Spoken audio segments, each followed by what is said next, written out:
Saliba sahi lisingani kun mga loigadaba pungja kharagatamak ngaisilaglay masigloidana haukiba masigi sahi asida thokiba political gi oiba mari lenaba thogdo wathok singi matangda SKTV gi si reporter Ketrimim Prem Sanagi akhanaba pawdama phangmigani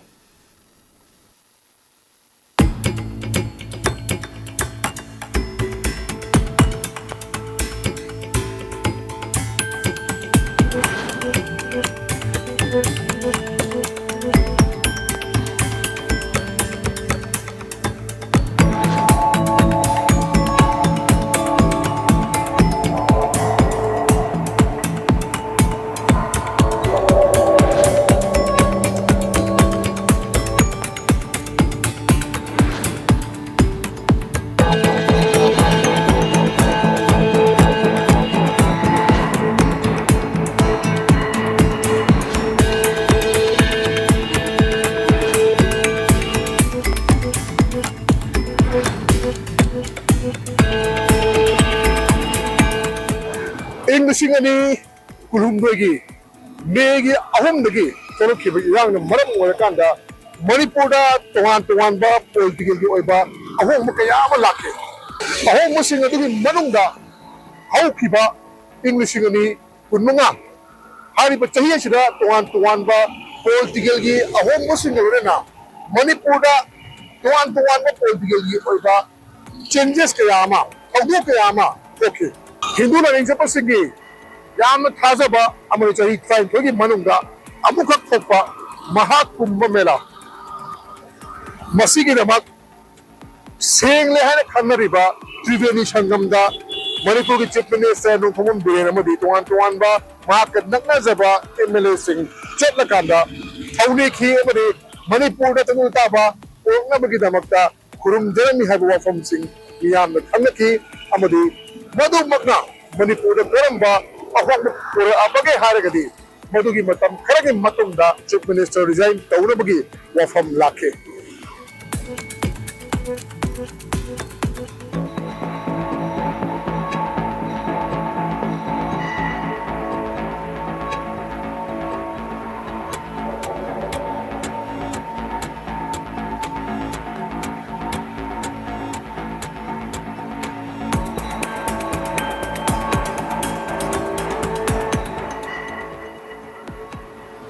ahom musing adugi manungda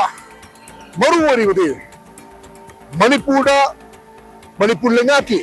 chief minister no thongmum dire from Ta Kari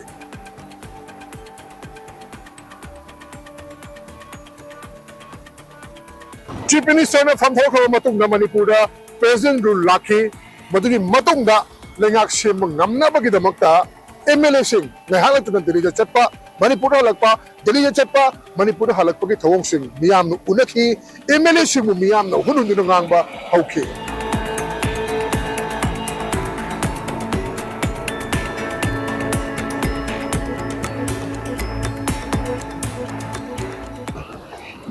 kanana ano chief minister oigedage karam malengak sing wadage haibasda atawa wahang magalona miyam na tatna hangmo wahang sing MLA sing piba ngam kide amari majority phanglaga leiriba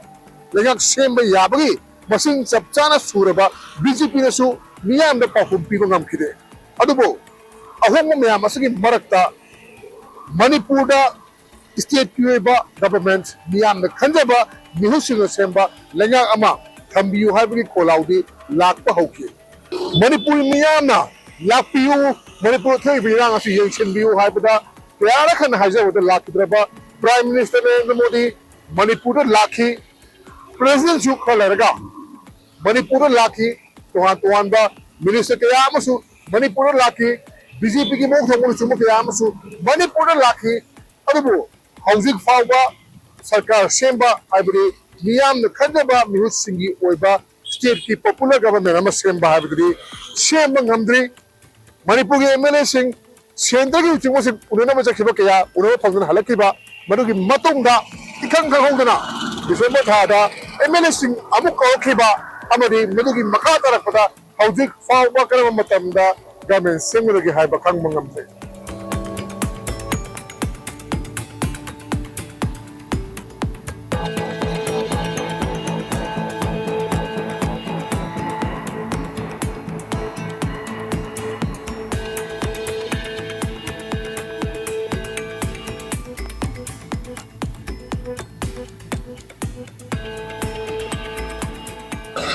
Manipur के MLA Singh मरुआना BJP के MLA Singh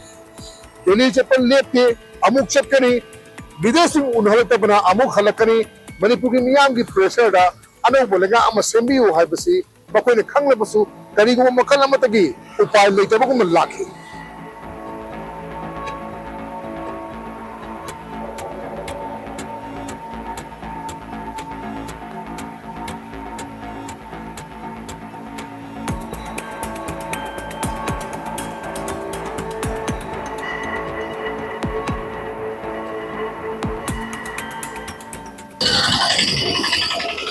Prime Minister lang naman matong na Manipur MLA si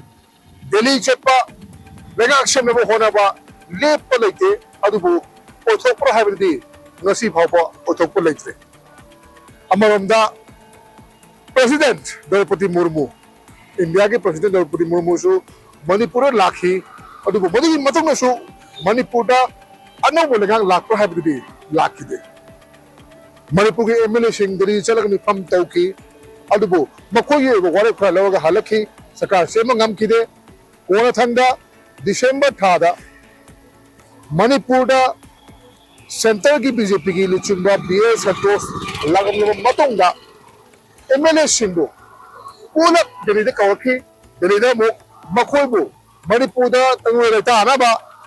अमगा लुचुना बहाना सिल्लु गोचो हाइबो पमसी hack लगा थाखे मदुगी मतोंगा हौदी चाही लो चलगले अनोबो चाही लागले अनोबो चाही सिगी मनुंगा अनोबो लेंगा अमा अनोबो चाही सि हौगल पसिदा अनोबो लेंगा अमा सेमगनी हाइबगी थाजुबो के अमा थमनरे अदुबो मणिपुर के हौजी ओरिबो फिबम लॉ एंड ऑर्डर की फिबम इरांग असिबो पुंफाना हारबरा आईडीपी संग मसा मसा के मयुम जिंगा संग ngam नेशनल हाईवे ने फ्री मूवमेंट लेरबरा हाइबे चिंबा वहंग सिंगसरी युफम ओरकांदा गवर्नमेंट असि सेमन गदौरीबरा सेमलोय दौरीबरा हाइबसि यामना चावबा अचौबा वहंग अमा ओइरे मसिनि 2025 थोखिबा पॉलिटिकली ओइबा अचौबा अहोंग मखरा मखा ताना करम अहोंग लाखपगे मणिपुर के लिंगक सेम दौरीबरा नत्रे हायगना पीआरसी मखा ताना संदगदौरीबरा हाइबना चिंबा वहंग कयाम दुलरी अदुबु हाइबा वहंग सिंगसकी पाखुमदी लाकदौरीबा मतम खरा असुदा SKTV की कुथादनगी मियाम द सोदना पाउदम जरके अनोबो सही की दमक SKTV की माइकेलगी मियाम द यह पाउदल पिजरे फुरुप सिंह अमगा नुकसान लेमिनबा सौखटपा अमदी अमत्ते ओइबा कायरबा मणिपुर अमगी दमक पुन्न लेमिनबा ngamba हाइबा पाउजुलसी मियाम द पिजबगरना नसिगरदी हेत्रिमयुम प्रेमचाना मियाम द याने वेतनजरी खुरमजरी